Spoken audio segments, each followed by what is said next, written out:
Hi friends, இப்போ நம்ம மகாநதி பார்க்க போகிறோம். மகாநதியில் நம்ம குமரன் விழுந்து விழுந்து வேலை செஞ்சுட்ருக்க நிவின் ஒரு பக்கம் பார்த்துட்டு, ஏன்னா இப்படி பண்ணுற, கொஞ்சமாக ரெஸ்ட் எடு, கங்கா அன்னிக்கிட்ட நான் சொல்லிக்கிறேன் அப்படின்றாங்க. என்ன அண்ணியா போட பண்ணி அவள் ஆஞ்சு போடுவா அப்படிங்கிற மாதிரி இருக்குது ரியாக்ஷனுக்கு. சரி பரவாயில்லப்பா, நீ ஜூஸை குடிச்சிட்டு வேலை செய்யும், ஜூஸை குடிச்சிட்டதுக்கப்புறம் போய் சாப்பிட்டுவான்னு சொல்லிட்டு, அதுக்கப்புறம் இவர் அப்படியே சூரிய வம்சா படத்தை ஒட்டி காமிக்கிற மாதிரி இல்லை, அந்த பிஜிஎம்மை போட்டுவிட்டா வேறு லெவலில் இருக்கும் ஐயா அப்படிங்கிற மாதிரி. ஒரே நாளில் ஓஹோன்னு வந்த மாதிரி இவர் ஒரே நாளில் துணி தச்சு முடிப்போம்னு சொல்லிட்டு வேலைன்னு சொல்லிட்டு அந்த பாட்டை போட்டுவிட்டு இவங்க வந்துட்டு அப்படியே அவ்வளோ அலும்பு பண்ணிட்டு இருக்காங்க. இங்கே ஒரு பக்கம் எதை பற்றியுமே என் புருஷன் கவலை இல்லாமல் இருக்கான், எதை பற்றியுமே கவலை இல்லாமல் இருக்கான்னு சொல்லிட்டு கங்கா ஒரு பக்கம் மூச்சுக்கு 300 தடவை சொல்கிறாங்க.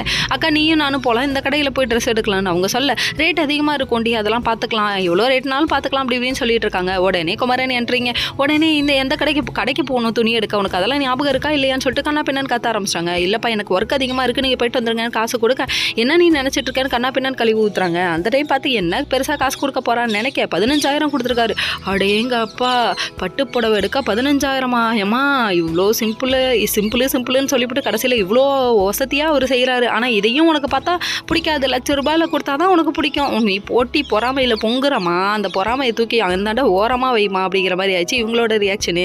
சரி என்ன தப்பா நடக்கும்னு சொல்லிட்டு பார்க்க, அதுக்கப்புறம் இங்கே கத்தி விட இதை நம்ம விஜய்கிட்ட சொல்லிட்டு இருக்காங்க. விஜய் எங்கள் மாமா 4 நாளாக வீட்டில் இல்லை, நீங்களும் இல்லை, என்ன நினச்சிட்டு இருக்கீங்கன்னு விஜய்கிட்ட கத்த, இவங்க வண்டியில் வந்துட்டு இருக்காங்களாமா, அதுவும் பைக் ரைடு, லாங் ட்ரைவ் போகலாமா, லாங் ட்ரைவ் அப்படின்னு சொல்லிட்டு இவங்க பிஜிஎம்மை போட்டுட்டு இவங்க என்ஜாய் பண்ண ஆரம்பிச்சாங்க. தொண்ணு பேசாமல் வாயடி, என்ஜாய் பண்ணலாம்டி அப்படின்றாங்க.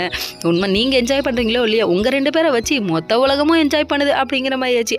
ஆடியன்ஸ் எல்லாம் இதை தானே எதிர்பார்க்குறாங்க அப்படின்னு சொல்லிட்டு பேசாமல் வாங்கன்னு சொல்லிட்டு இவங்க ரொமான்ஸுக்கு போயிட்டாங்க. இவங்க எலும்பு தாங்க முடியலடா அப்படிங்கிற மாதிரி ஆயிடுச்சு. ஓகே ஃப்ரெண்ட்ஸ், நெக்ஸ்ட் வீடியோவில் பார்ப்போம். பாய்.